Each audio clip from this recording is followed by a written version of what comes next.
আকাশে ঝলমলে রোদ, গরুর চড়ে বেড়ানোর দিন। কিন্তু ওই দেখো, বাঘ মামা লুকিয়ে। অহংকারী হাতিটা ভাবতো শক্তি সব, কিন্তু ছোট্ট টুনটুনি সহজেই তাকে বেঁধে ফেললো। বাঘের খুব অহংকার। আমিও সেরা। আচ্ছা, জ্ঞান বড় নাকি বল? জ্ঞানী আসল বল। বাঘ যেই গরুকে ধরতে যাবে, গরু বুদ্ধি করে তার ছায়া দেখিয়ে দিল। বাঘ সেটাকে সত্যি ভেবে চেস করলো। গুরুর কথা শুনে বাঘ তো খুব খুশি, কিন্তু কারোর কথা সহজে বিশ্বাস করতে নেই।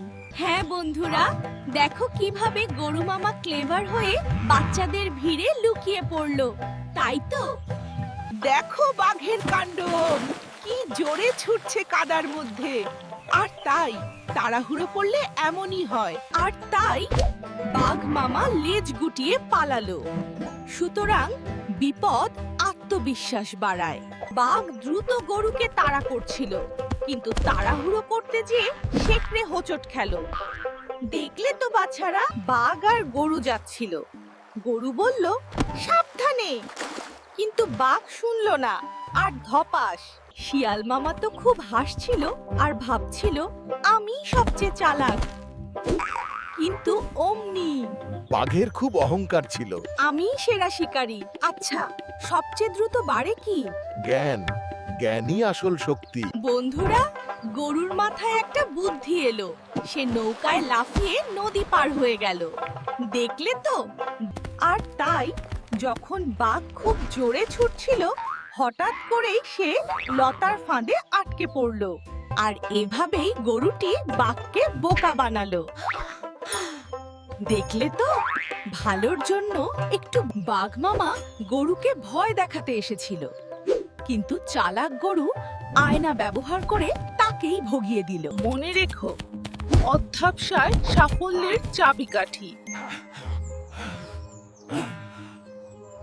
দেখো, আমাদের গরুটা কত খুশি। ও নিজে নিজে কঠিন ধাঁধাটা সমাধান করেছে।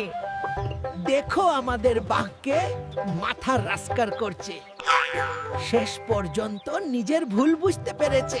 এই নাও বাঘ ভাই, তোমার জন্য দারুণ ভোজ। লোভী বাঘ যেই খেয়েছে অমনি বুঝেছে। অহংকারী বাঘ চালাক গরুর রেখে যাওয়া। এইবার বাঘ বাবাজি লেজ গুটিয়ে পালালো। দেখলে তো বন্ধুরা, একতা থাকলে যে কোনো বিপদ থেকে রক্ষা। গুরু আর তার বন্ধুরা খুব খুশি। সত্যই বন্ধুত্বের শক্তি সবচেয়ে বড়। আর এভাবেই তারা বন্ধু হয়ে গেল। শিক্ষা, বন্ধুত্বই সবচেয়ে মূল্যবান।